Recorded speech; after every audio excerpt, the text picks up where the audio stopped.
নমস্কার বন্ধুরা, জয়ন্তীর কিচেনে সকলকে স্বাগত জানিয়ে আজ আবারও চলে এসেছি নতুন একটা রেসিপি নিয়ে।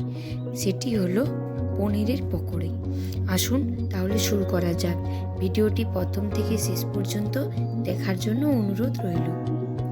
প্রথমে আমি পনিরগুলোকে এইভাবে পিস করে কেটে নিয়েছি। এবার ওর মধ্যে অল্প পরিমাণে লবণ আর অল্প পরিমাণে হলুদ গুঁড়ো দিয়ে দিলাম। আর আমি এখানে কাসুরি মেথি দিয়ে দিচ্ছি অল্প পরিমাণে।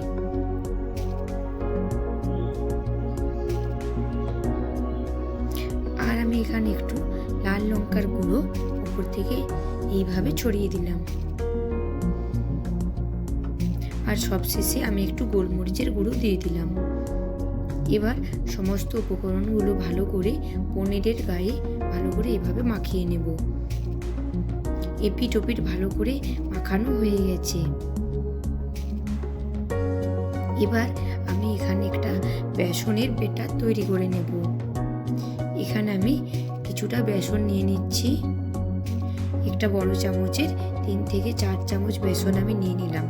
এবার এর মধ্যেও 1 চিমটি হলুদ গুঁড়ো, একটু কালো জিরে, গোটা জিরে, আর একটু কাঁচা লঙ্কা কুচি, আর অল্প পরিমাণে লবণ। ওখানে যেহেতু আমি পনিরে অল্প লবণ দিয়েছিলাম, তাই এখানে খুব অল্প দিলাম। আর আমি ধনে পাতা কুচি করে রেখেছিলাম, ধনে পাতা দিয়ে দিলাম। আর এখানে একটু জিরে গুঁড়ো দিয়ে দিলাম। আর দিয়ে দিলাম সবচেয়ে শেষে একটু লঙ্কার গুঁড়ো। এবার সমস্ত উপকরণগুলো ভালো করে বেসনের গায়ে ভালো করে মাখিয়ে নিচ্ছি। বেসনের মধ্যে মাখানো হয়ে যাওয়ার পর আমি অল্প অল্প করে ভালো করে জল দিয়ে ভালো করে একটা ব্যাটার তৈরি করে নেব। প্রথমে একটু শক্ত করে মাখবো, তারপর একটু জল দেব, তারপর আমি একটা পাতলা, খুব বেশি পাতলা নয়, খুব বেশি পুরো নয়, একটা ব্যাটার তৈরি করে নেব। তারপরে এইভাবে হাতের সাহায্যে আমি একটু ফেটিয়ে নেব। দেখুন কতটা পুরো বা কতটা পাতলা হয়েছে। এর থেকে বেশি পাতলা করা যাবে না। আর অপর দিকে একটি পাত্রে আমি এখানে কর্নফ্লেক্স নিয়ে নিয়েছি। এবার এই কর্নফ্লেক্সগুলো আমি হাতের সাহায্যে গুঁড়ো করে নেব। আমি এখানে কর্নফ্লেক্স নিয়েছি, আপনারা চাইলে বিস্কুটের গুঁড়ো দিয়ে কোটিংটা করতে পারেন।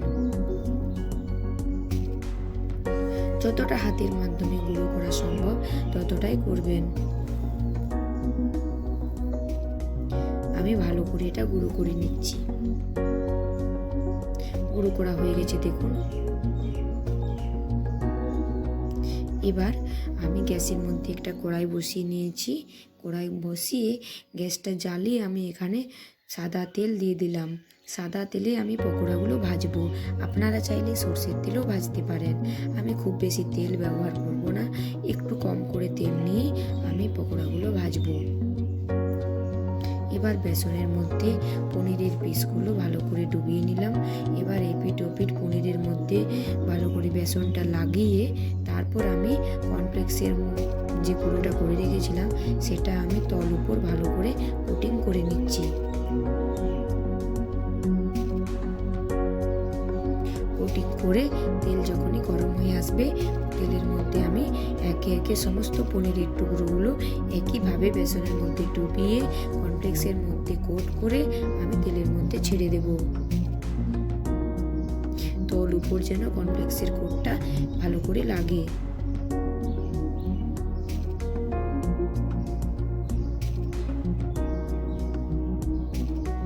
এটা একটা খুবই মজাদার এবং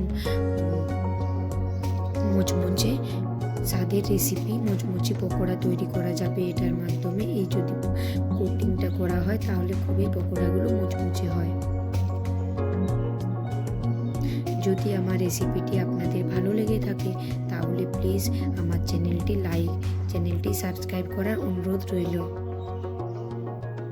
আর যদি ভিডিওটা ভালো লেগে থাকে তাহলে প্লিজ লাইক, কমেন্ট এবং প্রচুর শেয়ার করবেন। তল উপর ভালো করে উল্টে পাল্টে লাল লাল করে আমি পকোড়াগুলো ভেজে নিচ্ছি।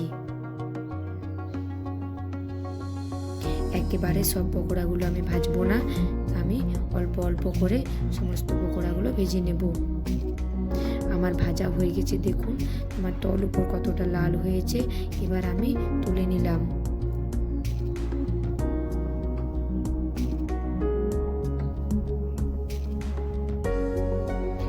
আবারও আমি বাকি পকোড়াগুলো এইভাবে ভেজে নেব, পনিরের পকোড়াগুলো।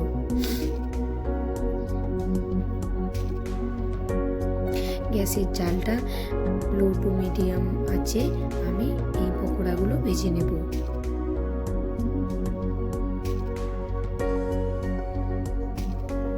এপিট ওপিট উল্টে লাল করে পকোড়াগুলো ভাজতে হবে।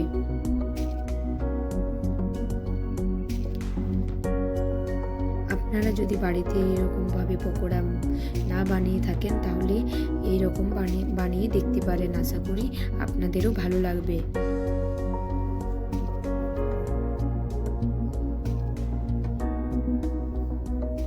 এই পকোড়াগুলো ভাজা হয়ে গেছে, এবার আমি কড়াই থেকে তুলে নিলাম।